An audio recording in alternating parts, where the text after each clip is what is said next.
Germany's decided to close its nuclear energy programme. Do we think that Britain should follow the same? Germany is going to take its 17 nuclear power stations out of commission. There's a nuclear power station proposed for here in North Wales. There's a big programme in North Wales of putting windmills up, in theory, to produce electricity instead. So it's a big issue here as well as for the whole of the UK. Elfyn and Llwyd, are you in favour of nuclear power? No. Is your party?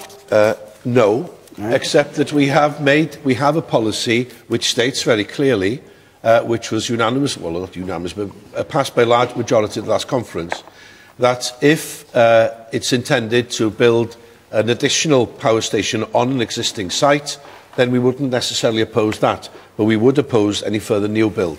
Can I just say, as far as the Japanese experience is concerned, what worried me more than anything else was the way in which the crude attempts were made to put the matter right once it blew up.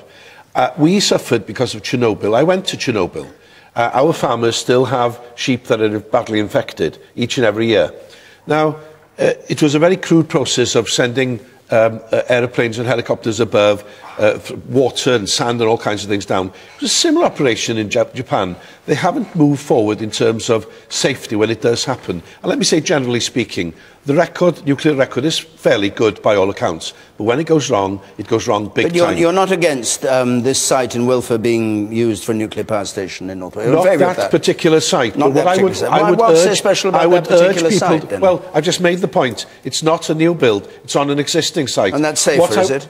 Well, what I would say to you, David, is this. There are two things that worry me.